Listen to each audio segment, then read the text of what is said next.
Good afternoon. Welcome to this afternoon's edition of the Rich Urban Show. I am your host, Richard Urban, coming to you from historic Harpersburg, West Virginia. We bring you news and views from the unification principle point of view. Today's episode is Character Has Consequences, and the core of character is sexual ethics. I'd like to share with you a few articles of recent happenings regarding this topic. So let's jump right into that. Character does have consequences. The first person I'd like to look at is Sam Brinton. And he is an LGBT activist. And these are some of the photos of him. Here. And this one. And this one. So he was in charge of the disposal of nuclear waste. And what happened in this situation is that he was caught stealing luggage from airports. And this is not an unrelated thing because sexual ethics is at the core of your character. How you deal with sexuality is at the very core of your character. Here it's talking about how he had been twice caught stealing luggage or a handbag and luggage from the airport in Las Vegas. And this is someone that President Biden was holding up as an exemplary model for transgender activism. Go figure. I also want to point out about Sam Brinton that prior to joining the Biden administration, June Brinton was known for promoting sexual fetishes and tying sexual partners up like dogs. Brinton delivered a seminar on the science of spanking at a Los Angeles King conference in late November while awaiting a December 19th hearing in connection to the Minneapolis-St. Paul airport luggage theft. Then talks about Brinton in 2010 stole the spotlight in the LGBTQ plus community with a harrowing tale of being abused by bigoted parents and being subjected to years of electroshock conversion therapy by cruel and sadistic therapists. But according to LGBTQ Nation, Brinton's story is likely a complete fabrication. So these are all have to do with areas of integrity. So obviously this person not only has a problem with sexual integrity, but all kinds of other integrity, being a thief and a liar. And then I'd like to also point out that right after this guy was finally Brinton fired, a day following the departure of thieving non-binary Biden official Sam Brinton from the U.S. Department of Energy, President Joe Biden invited yet another non-binary drag queen to the White House who advocates that drag is for children. That's this person here. The president, First Lady Jill Biden, welcomed quote-unquote drag artist Marty G. Cummings, who used they-them pronouns, to attend Tuesday's signing ceremony of the Respect for Marriage Act. What an insult. That's incredible. So much for respect for marriage. That was just used as a name for promoting all this other crap. In return, Cummings thanked the Bidens across social media for the warm reception and shared the White House invitation, requesting the pleasure of your company. He liked to dance for little kids. There's a lot of pornographic clips like that. And that's what this article is talking about. Another person I like to talk about is someone that you may have heard of, and his name is Barney Frank. So Barney Frank was the one who co-authored the Dodd-Frank banking legislation. And in fact, this is an article about him. Report: former prostitute says Frank knew about sex ring. A former prostitute disputed Representative Barney Frank's assertion that he did not know a brothel was being operated from his Capitol Hill apartment, cable news network reported Wednesday night. The woman whose identity was withheld told CNN she worked for the prostitution ring operated by Stephen Goby, a male prostitute and former acquaintance of the Massachusetts Democrat. Frank's relationship with Goby is the subject of an investigation by the House Ethics Committee. This is an article from 1990, which is trying to decide how to handle charges that the congressman associated with the male prostitute from 1985 to 1987. There were reports last week the 12-member panel is divided along party lines about punishment for Frank. Democrats favored lenient measures while Republicans want strong action. Frank has acknowledged that he paid Goby for sex and hired him to clean his house and drive his car. But the congressman said he fired Goby after he learned of the prostitution ring. Goby admitted running the business and said Frank knew about the male-female ring while it was in operation. The woman interviewed by CNN said she worked for the prostitution ring for 3 months and that Frank definitely knew the brothel existed. He would call and he would say, "Hi, it's me. I'm on my way in. Are there any clients there?" the woman said. She said Frank knew she took clients to his bedroom when he was not home and that he would ask if the house was in order before returning. Barney Frank was in the news recently also because he became a board member of the Signature Bank in New York State, which failed after the Silicon Valley Bank also failed.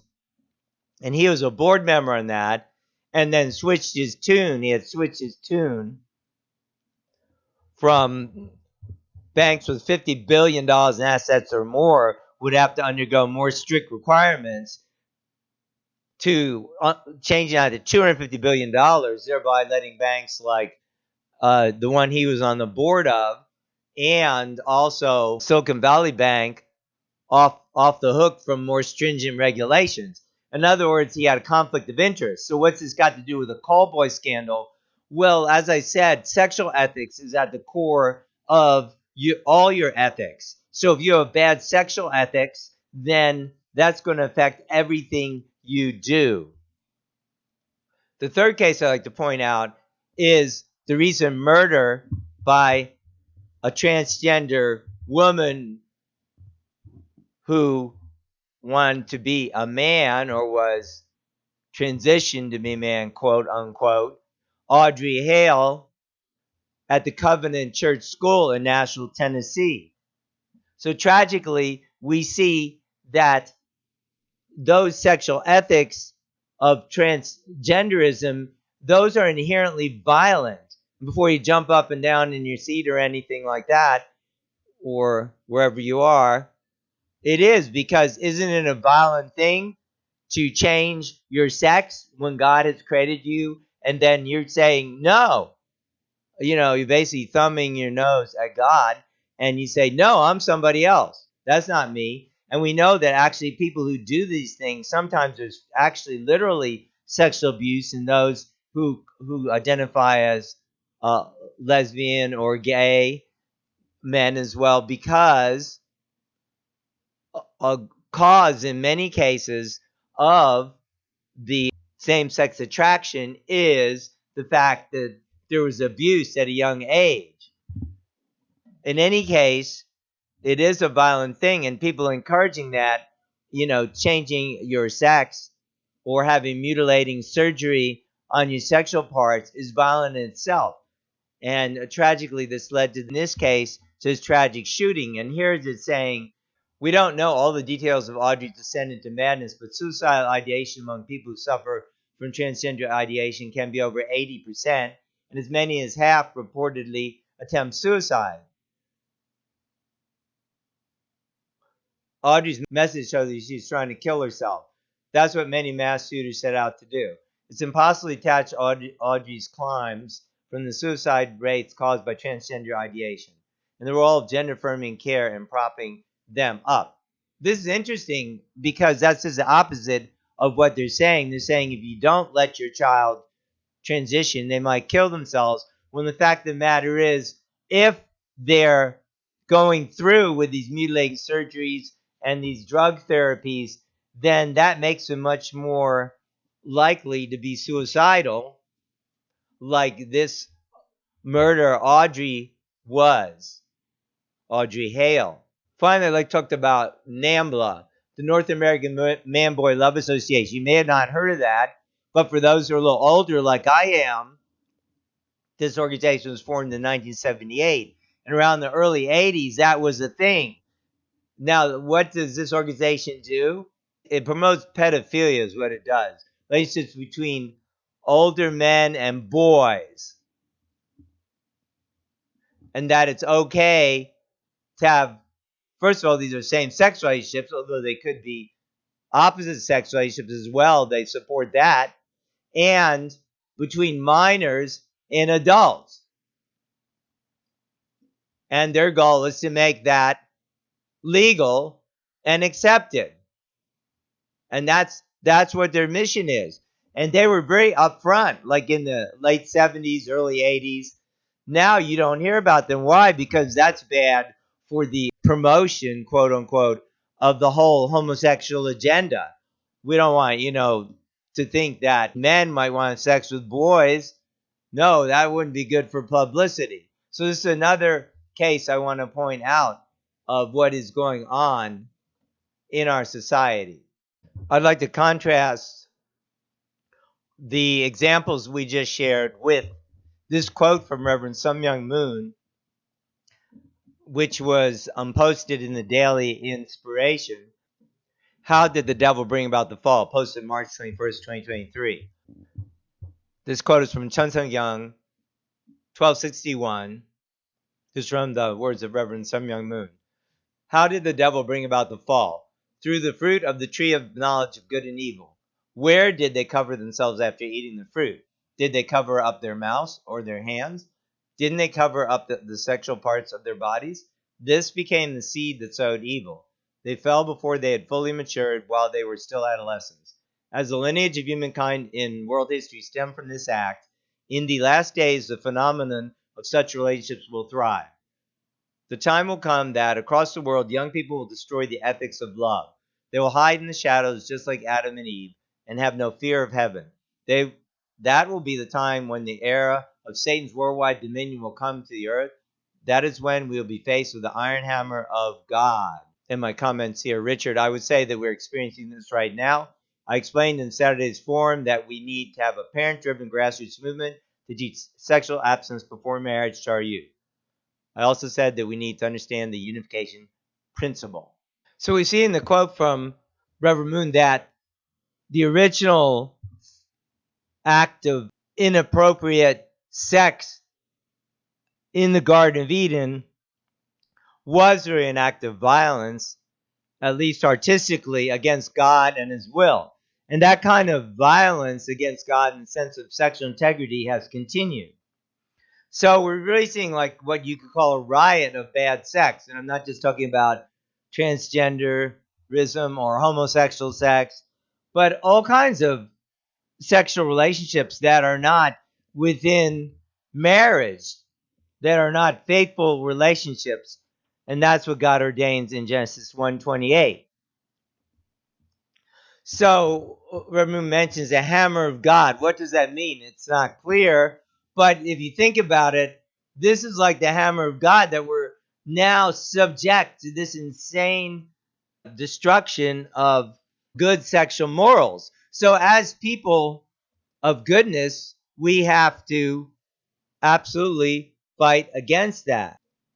So as I mentioned when reading the clip by Father Moon, that we need a revolution of abstinence-centered education for our youth. How else are we going to break the cycle of out-of-wedlock sex and all kinds of sexual perversity that is really destroying society? Because children need parents, a father and a mother. And, we could talk about a lot of other topics too, like homosexual people adopting little children, or even getting a baby that's been created by artificial insemination, all those kind of things that really need to be cleaned up and straightened out, in the sense that children need parents. Who asked the little baby or the tiny embryo whether it wanted two daddies or two mommies, for instance? We have to emphasize the value of building character and have a clear agenda of promoting sexual ethics. And you can see that there's this in-your-face agenda, literally, with all these kind of other things. I mean, imagine people are not afraid to get up publicly, even before Congress, and say, oh, yeah, we should, I don't even know what a man or a woman is. How dare you even question me for thinking that and all this insanity? Where are people of common sense? First of all, I'd say godly people, but also just common sense. I mean, hello, you're born as a man or a woman. You have a penis or vagina. So that's the way things are. That is how God created us. So this is really a lot of insanity. And also I want to point out, for instance, we had a club for the urban life training, a STAR leadership club. STAR means students teaching abstinence responsibility. So I remember one day we were outside taking the club picture that you'll find on our website there. And then we came back in, and there were about these 15 female students, girls sitting around. I was like, what's happening in the room or meeting for club meeting? And then one of them gets up and has this written statement about how horrible it is to teach about abstinence. I'm thinking, so we're discussing a bit, and this was during Abstinence Awareness Week. So the club members put up some posters about the benefits of sexual abstinence before marriage. And they're saying, oh, that's insulting. Some of us were sexually abused and we didn't have any control. Well, I certainly sympathize with that. I think that those who sexually abuse children should face the consequences. But the ironic thing is, so instead of asking, wow, if people sexually abuse children, then children are more likely to become same-sex attracted, to become homosexual or think they're homosexual or be homosexual. So shouldn't we be focusing on that cause and not like the children saying, oh, well, I was abused, so now I'm really upset that I can't continue having dysfunctional relationships, instead of thinking, wow, what can we do to work together to stop sexual abuse to begin with? And I would posit that married families not posit, they definitely have much less instances of sexual abuse, because one of the most dangerous places for a child is with a woman who is living with her boyfriend, not married. That's dangerous for the children. So we've got to look into all these issues and get real and get rid of this BS about all this transgender gender agenda, and have to speak out about it. This has been going on. I mean, it started like in places like D.C., I would say around the early 80s when this was rolling out. And then it was pretty much in full swing around 2007, 15 years ago. And, I was ringing the alarm bell about that, how some people who were promoting that were trying to kick out an abstinence-centered program like ours, out of the schools. But a lot of people didn't pay much attention. Now more people are paying attention. So we not only have to pay attention and be against those things, but we have to be for teaching a clear ethic of sexual abstinence before marriage. And we can do that on the grassroots level by implementing the Urban Life Training Program, by teaching youth on the grassroots level why it's beneficial to stay abstinent, why marriage is an attainable goal, helping them learn refusal skills and all those practical things. Character does have consequence, and the core of character is sexual ethics. So Joe Biden and any other president should stop this insanity of promoting transgender people. In fact, I would posit that if you're going to parade around, doing strange things, or, saying you're a man instead of a woman and vice versa. And also it could apply to people who are adulterers or have all kinds of, unfaithful, ungodly relationships. Should you be hiring those kind of people? No, it's perfectly good and should be a matter of character, and even now we have those leaks from Biden. Somebody's been leaking stuff. Who's doing that? For all we know, there may be a connection between these leaks and problems of good sexual ethics. In other words, the people who leak them might not have that. And there are obviously, as we have stated, many connections between problems of character and problems of sexual ethics, because those are integrally related. So we hope that you have been edified by this episode today, character has consequences, and the core of character is sexual ethics. Do please like, share, and comment on this episode at visionroot.org and or on your favorite podcast platform. I'm your host, Richard Urban, coming to you from historic Harper's Ferry. Do be blessed, and we will see you next time.